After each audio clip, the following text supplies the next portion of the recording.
Shalom mes frères et sœurs. Dieu nous a donné une petite pensée à partager avec vous ensemble. Seigneur, que ta grâce soit bénie, Père éternel. Nous te bénissons pour tous ces temps d'exaltation, que ta grâce nous soit favorable. Amen. Bien-aimés, lisons un passage. On va lire un passage.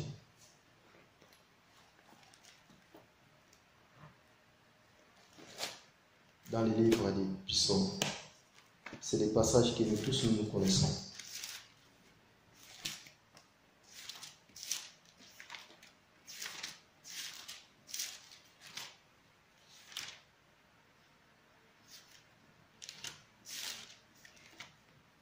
Psaume. On va prendre Psaume. Psaume 150. Psaume 150 au verset 6. Je lis au nom de Jésus-Christ. La Bible dit que tout ce qui respire loue Yahweh. Loue Yahweh.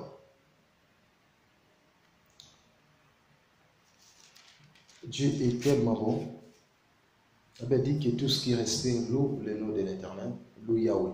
Loue Yoshua. Nous comprenons que les frères David, il a essayé de nous expliquer que tout ce qui respire loue le nom de l'Éternel. Maintenant, nous allons poser la question à la parole aux Écritures. Est-ce que tout le monde a droit de respirer? Ou si tout le monde respire? Nous avons deux sortes de respiration. On a la respiration physique et la respiration qui est spirituelle.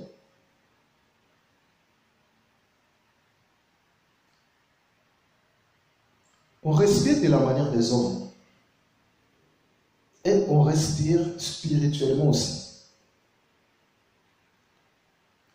On va retourner dans les jardins, après on va revenir sur notre passage de base.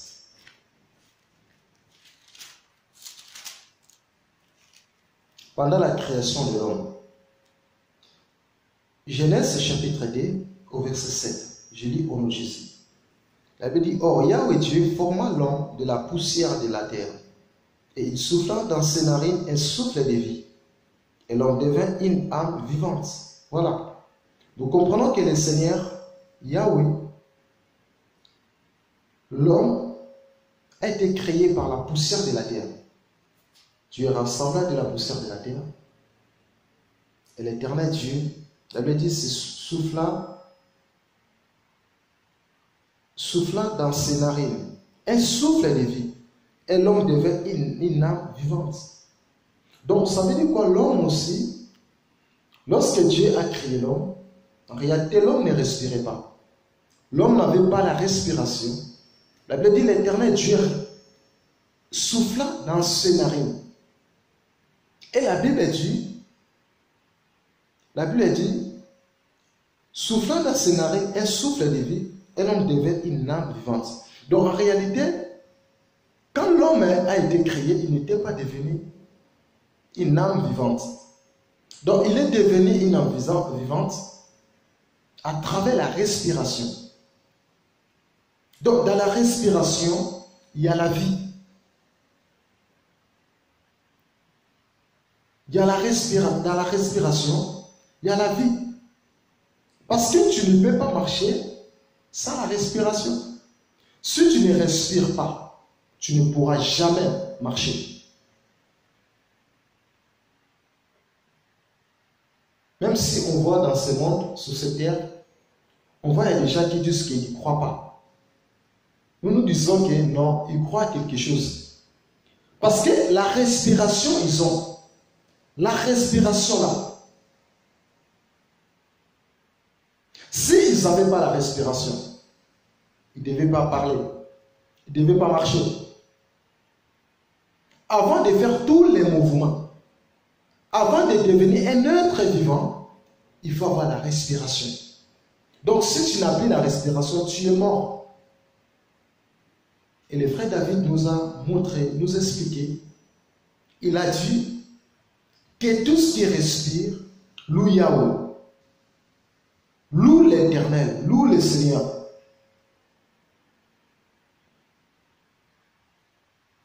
Donc la respiration du monde ne sauve pas. Tu peux respirer de la manière des hommes, mais ça ne pourra pas te sauver. Mais la respiration divine est basée en Jésus-Christ.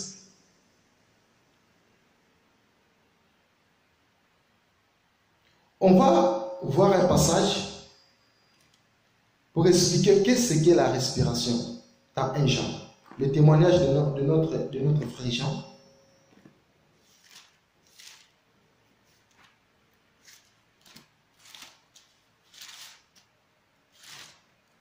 Un Jean,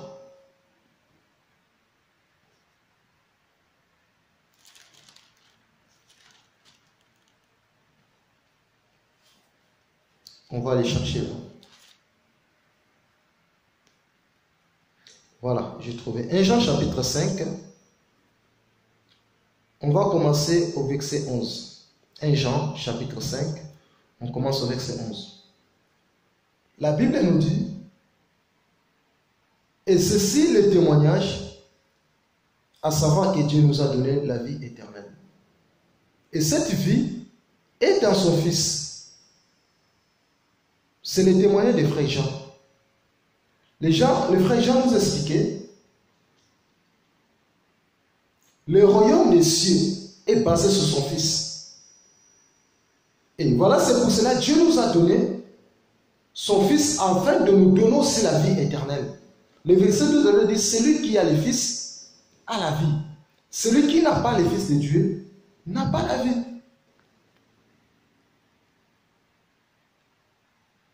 Vous savez, lorsque le frère Jean dit: celui qui a le Fils a la vie, et celui qui n'a pas le Fils de Dieu n'a pas la vie. Ici, il est question du Fils. Il est question du Fils. Donc, si tu n'as pas le Fils, tu n'as pas la vie.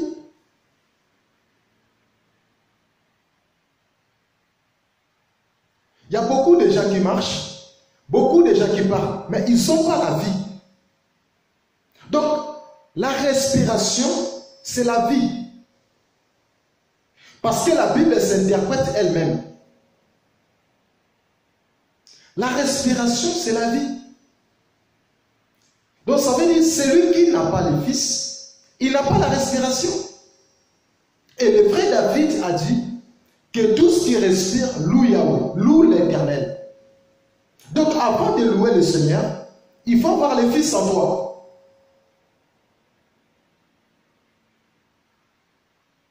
Donc le Fils que le frère Jean nous parle, par rapport au témoignage, il est question de notre Seigneur Jésus-Christ. C'est le Seigneur Jésus-Christ à question qu'on appelle le Fils. Dans la Bible, il n'y a que lui qui est le véritable Fils. Donc celui qui a le Fils là, dans sa vie, c'est la personne qui a la vie. Maintenant, quelle est la vie là? C'est la vie éternelle. Donc celui qui respire a la vie. Donc la vie, c'est le Seigneur Jésus-Christ. Si tu crois en Jésus-Christ, tu l'as accepté dans ta vie comme Seigneur et Sauveur, c'est alors que tu as la vie. Mais si tu ne l'as pas accepté, tu n'as pas la vie. Tu marches sans vie. Tu parles sans vie. Et le frère David a dit que tout ce qui respire de l'honneur de l'Éternel. Tu ne peux pas louer Dieu si tu n'as pas la respiration. Tu ne peux pas louer Dieu si tu n'as pas la vie. Donc si tu as Jésus, c'est alors que tu vas le louer. Parce qu'avant de louer Dieu, il faut sortir en Égypte. Si tu n'as pas encore sorti en Égypte, tu ne loueras pas. Tu ne loueras pas le Seigneur. L'Égypte, c'est l'image du monde. Si tu ne t'es pas encore débarrassé avec des choses du monde, même si tu loues, là tu es en train de faire seulement des bruits. Parce que le Seigneur a besoin des gens qui respirent. Dieu a besoin des gens qui ont la vie pour l'adorer, pour le louer.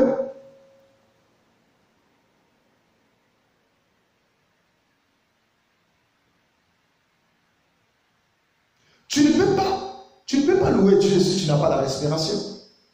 Voilà, c'est pour cela aujourd'hui nous voyons dans cette génération, il y en a beaucoup qui chantent. Il y en a beaucoup qui font des albums. Il y en a beaucoup qui chantent, mais en réalité devant le Seigneur, ils n'ont pas la respiration. Ils n'ont pas la respiration. Donc avant de louer le Seigneur, il faut avoir la respiration. Or, les véritables respirations se basent en Jésus-Christ. Donc, celui qui a Jésus-Christ dans sa vie, c'est la personne que Dieu a mandatée, c'est la personne que Dieu a choisie pour louer son nom. Comment tu peux louer le nom de l'Éternel si tu ne respires pas, si tu ne le crois pas, si tu ne l'as pas dans ta vie? Donc, nous louons le Seigneur parce qu'on l'a accepté comme Seigneur et Sauveur dans nos vies. On le loue parce qu'on reconnaît sa souffrance, ses souffrances à la croix. Cette personne, il a donné sa vie pour nous. Et c'est pour cela, et nous vivons, c'est pour cela nous respirons.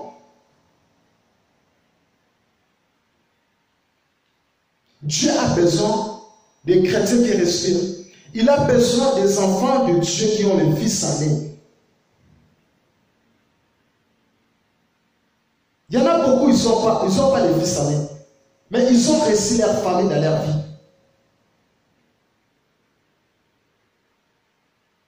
La respiration du monde ne sort pas. Mais la respiration du Seigneur, c'est là qu'il sort. Mais avant d'avoir cette respiration, il faut l'accepter comme Seigneur et Sauveur dans ta vie.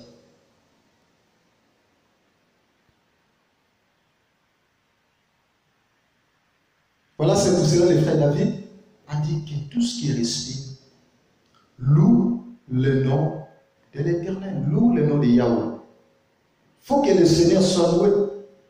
Il faut que l'homme de Galilée soit glorifié. Donc on ne peut pas louer n'importe qui. Voilà, c'est pour cela qu'il y a des gens aujourd'hui, ils sont en train de louer. Mais ils ne pourront pas louer le Père, ils ne pourront pas louer le Seigneur, les cas qu'ils n'ont pas la respiration.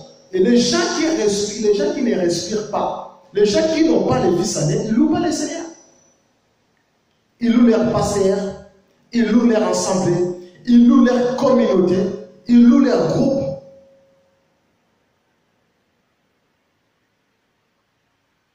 Ils louent leur groupe. Parce que la respiration, c'est Jésus. Et le vrai Jean est sincère dans son exhortation. Il a dit, celui qui a le Fils a la vie. Mais celui qui n'a pas le Fils n'a pas la vie. Donc le vrai Adam ne pouvait pas marcher sans avoir la vie. Donc Adam avait la vie dans le jardin, c'est pour cela qu'il avait marché. C'est pour ça qu'il a gouverné tout.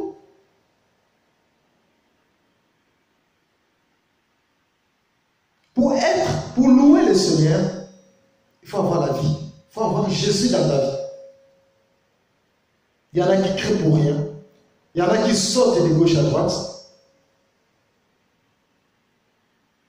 Même si tu as une très belle voix, cela ne veut pas dire que tu respires. Cela ne veut pas dire que tu loues le Seigneur. Même si tu chantes de gauche à droite, cela ne veut pas dire que tu respires. Parce que la respiration, il est question d'avoir le Fils en toi. Et pour avoir le Fils en toi, il faut l'accepter. Parce que la respiration, c'est la vie. Donc, la personne qui nous donne la vie, c'est Jésus. Si tu as Jésus-Christ comme Seigneur dans ta vie, et c'est là que tu as la respiration.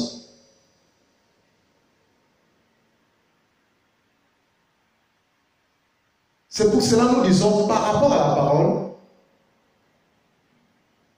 tout le monde n'a pas droit de respirer. Tout le monde ne respire pas. Il y en a qui parlent comme ça. Ils ont des respirations de la manière des hommes. Mais ils ne sont pas les véritables respirations. Parce que celui qui a les véritables respirations, c'est la personne qui a Jésus dans sa vie. C'est la personne qui croit à sa parole. Parce que quand tu loues le Seigneur, Dieu délivre nos vies. Quand on loue le Seigneur, Dieu transforme nos vies. Pourquoi cette génération, Dieu ne transforme pas? C'est parce qu'il y en a beaucoup qui le louent, mais ils n'ont pas accepté comme le Seigneur a sauvé dans sa vie. Ils n'ont pas crié. Dieu a besoin des gens qui respirent. Le Seigneur a besoin des enfants de Dieu qui respirent. Si tu respires réellement, si tu respires, c'est alors que tu vas le louer. On ne loue pas pour faire des bruits. On ne loue pas pour être remarqué. On ne loue pas pour être vu, pour être connu par les hommes. Mais nous louons pour être vus à Dieu. D'abord, il faut que les ciels nous voient. Et les gens qui respirent là, des personnes qui ont crié, qui ont la vie éternelle, des personnes qui ont reçu le Seigneur Jésus-Christ comme Seigneur sur leur vie. Ce sont des personnes, quand ils louent, quand ils sont en train de louer le Seigneur, et le Seigneur Dieu se manifeste, sont visités. Il y a des malades qui partent. Qui partent. Et le Seigneur Dieu transforme leur vie. Si tu es encore en Égypte, tu ne peux pas louer le Seigneur parce que tu ne respires pas. Ceux qui sont encore dans le monde, ils ne respirent pas. Et des personnes qui respirent, ce sont des gens qui ont la vie. Ce sont des personnes qui ont la vie. Et la vie là, c'est Jésus-Christ. Donc si tu es encore dans le monde, tu ne respires pas.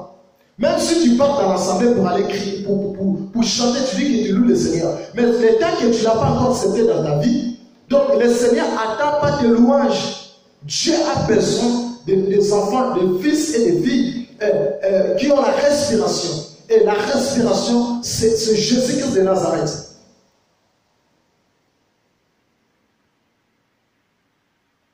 C'est lui qui a le fils à la vie. C'est lui qui a le fils à la respiration. Mais celui qui n'a pas le fils, il ne respire pas. Que Dieu soit béni, bien aimé dans le Seigneur. C'était juste un petit encouragement de la part du Seigneur par rapport au livre des Psaumes 150, verset 6. Là, le frère David a dit que tout ce qui respire le nom de l'Éternel.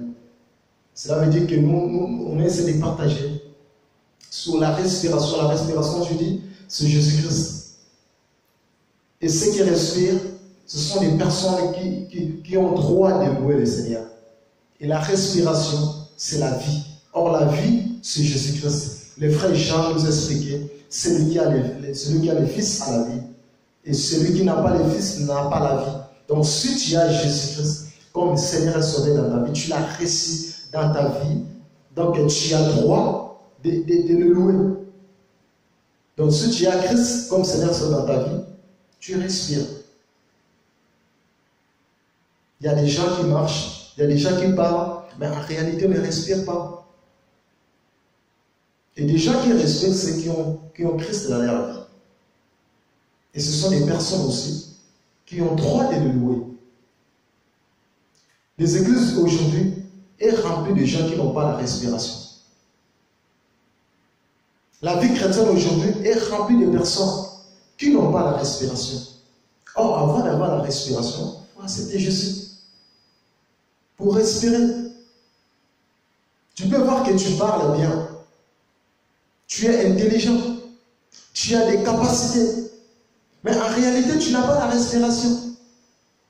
Parce que celui qui a la respiration ne vit pas dans les péchés. Celui qui a la respiration ne vit pas dans les désordres. Sois béni, Seigneur. Que l'Éternel Dieu Tout-Puissant vous bénisse.